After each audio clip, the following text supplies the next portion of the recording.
Whitney, I feel like we got to start with the tagline because it's one of the best taglines of all time. This rose isn't scared to handle a little prick. What does that mean?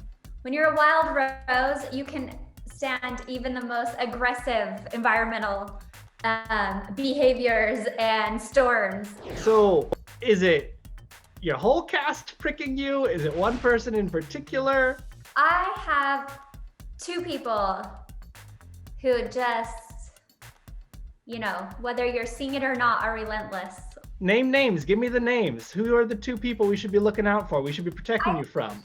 Yeah, I think that you should be watching out for my relationship with Lisa and Jen. I would drown her in the lake behind our house if she wasn't your friend. Pray for me, Whitney. Did you know you were signing up for Housewives, or did you just think we're doing a reality show? Reality show.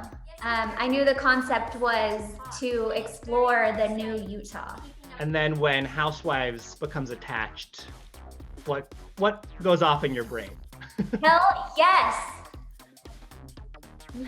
I've been a Housewife fan for years. So the fact that I'm sitting here interviewing with you as a housewife, it's everything. Well, talk to me about how the show came to you. How did you get roped into this wild world of Real Housewives? I have Heather Gay to thank for that one. Heather and I have been friends for years. I've also known Mary prior to this, but Heather's the one who I can thank for roping me into this crazy world. I think Mary's a very interesting figure. When her bio came out, when the announcement came out, everyone honed in on that one. What do we need to know about jaw-dropping Mary Cosby? You're gonna go with Mary, who her grandfather? Mary's someone you don't want to write off. I think she'll surprise you because she has so many layers. Let's talk about your other cast members. I want to do some rapid fire. Who's the biggest pot stirrer in this group? Jen Shaw. Why? Okay, so I could answer this two ways. I could say who's the obvious one and then who's behind the scenes.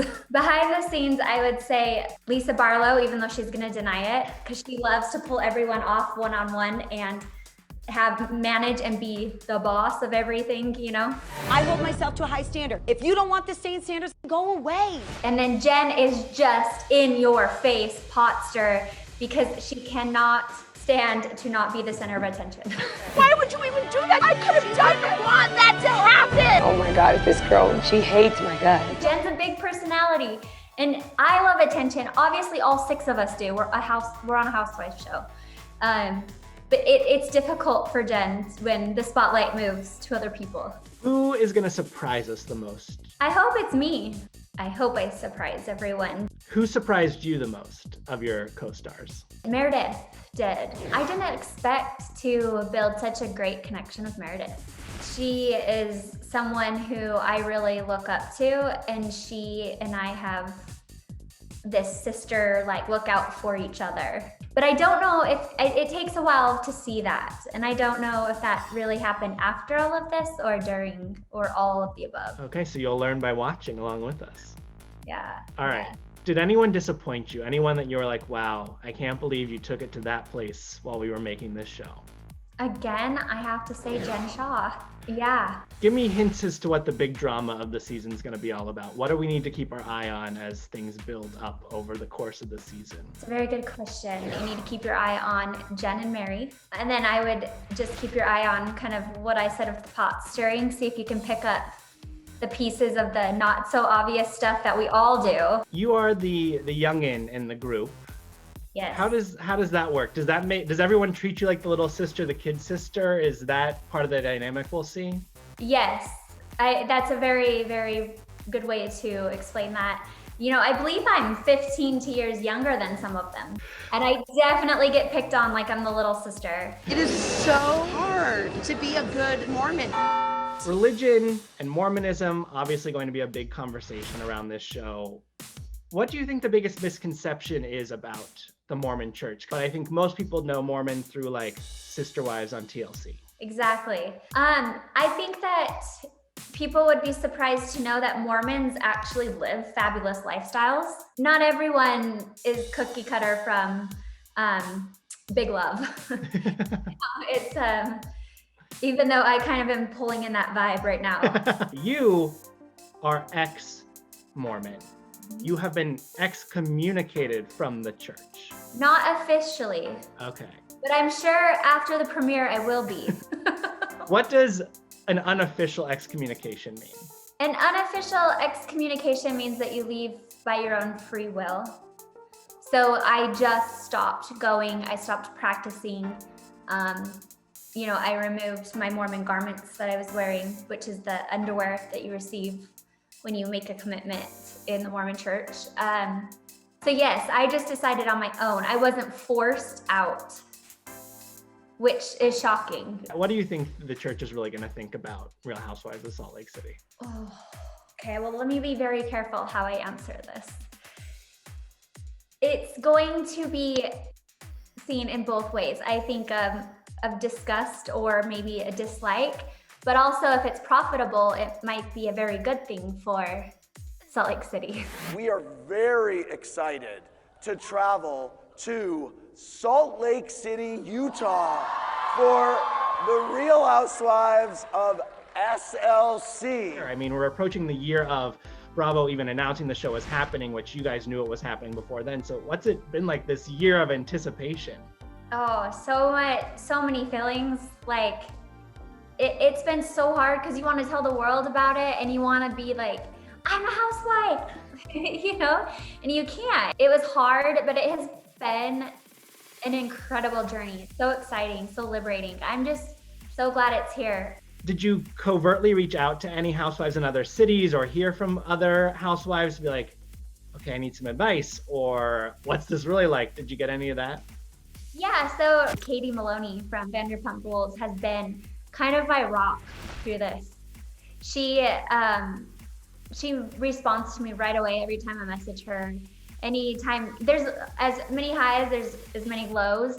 And in those low moments, Katie's given me the best feeling of safety and advice. Did you know her beforehand, or did you just connect with her on that level after the fact? Like, hey, Utah to Utah girl, what's up?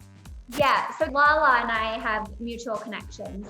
Actually met Katie through Lala. What's the best piece of advice she gave you? Best piece of advice is to go inward. You're gonna be so worried about the fact that the world knows you had an affair or you got drunk and you threw a glass, whatever it is. And they said, but people are gonna come after you for like the type of bread that you fed your kid.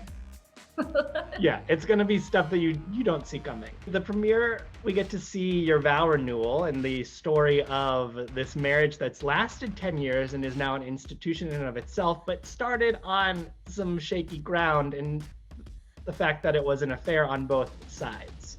Yes. She fell in love with Justin. They had this illicit, torrid affair, and as a result, they were both excommunicated from the church. When I was watching that, I go, this girl's already blown up her whole life. Reality TV is nothing compared to what she went through a decade ago.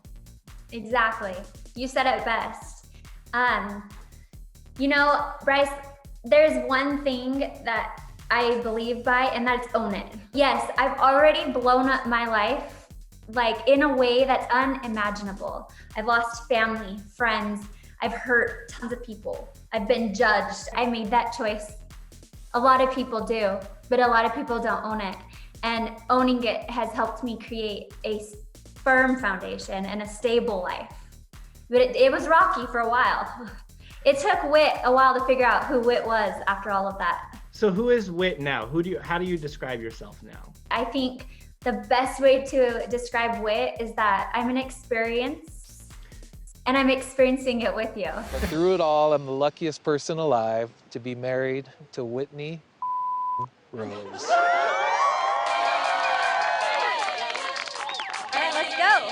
Let's party. Vow renewals don't have the best track record on Housewives, Whitney. I know. Did you have any trepidation going in, like, we're doing this and everyone who does this gets divorced? Well, listen, the vow renewal was happening regardless of the show. That was something that Justin and I said. We always joked that if we made it to the 10-year mark, which in and of itself being a second marriage and an affair, we've already beat like every odd against us, right? So here we are, and it was important to us to celebrate that. And I didn't get my dream wedding. I've been married twice, and I've never had the wedding I want. It meant so much to me to walk in front of people who love and support Justin and I and have the party I wanted to have. With a stripper pole and all. Of course. You Is- can never leave out the stripper pole. Is that permanently installed in your house or was it special for the party? No, I have 3 poles actually, and they're all like portable. I was into pole fitness for a long time, and everyone can judge the pole. It's about to be the election. There's a fly in here. The debate. Everyone can knock the pole, but it is the best like party trick. It gets people out of their comfort zone and having so much fun. Like, I just saw the fly. I know. I'm like, where's that? Where's the Shaw swatter? The last thing a dad wants is to call his daughter and tell her I'm a drug addict. Another member of your family who we see in the trailer is your dad. And Yes. it looks like it's going to be an emotional journey with him. What can you tell me about what we're going to see? Already when you said that, I just felt the wave of emotion. It's very raw, very real. Helping my dad through sobriety. At the time that we started filming was right when he decided he had just finished rehab, 30 days of rehab. And getting him to take the next step from rehab to sober living was really, really hard, very emotional. I can't even put it into words. It was hard, very, very hard, very deep. But that's what makes these shows so amazing is it's like, as much as it is about the lifestyle and the fun and like kind of the petty day-to-day drama, there's also those very real things that wind up helping people who are watching, who are struggling, who need the reinforcement that I'm not alone or I'm not the only person who's dealing with this thing. Yeah, and I think that was the most beautiful thing that I had to share this season because my dad allowed me to share the story. And sobriety is an everyday thing. It's not just you completed this and now you're done. I mean, we're still going through it. So Right. Yeah, it's not something you check off and move on. It's an everyday thing. All right. Let's have a little more fun. Is there anything that you're super excited for fans to get to see or experience? I think just how amazing Utah is. Like, we do things that other housewives don't get to do. And then also just how down and dirty we can get here too. Well, kind of on that note, is there anything you're dreading having to relive or people finding out? I mean, in the teaser, we're hinted at this whole homewrecker swinger allegation thing. You think you're a homewrecker? Lisa accused me of being a swinger. Yes, I was waiting for that to come up. But obviously, I'm worried for that a little bit because that is such a strong judgment call to make here, and sexuality and all of that, and to be accused of something that you may or may not be, and then people having a problem with it and putting it on display. It's hard. I don't want to spoil anything, but it's probably not true. I can swing around many things, but my relationship is not one of them. I feel like if it were true, you would own up to it because of how much you lay on the line immediately. You'd be like, hell yeah, I am. So what? Yeah, I'd own it. All right, to wrap things up here, if you had to sum up your first season experience on The Real Housewives of Salt Lake City in one word, what is that word? Epic. Epic. I'm ready for it. Yeah, it's going to be amazing.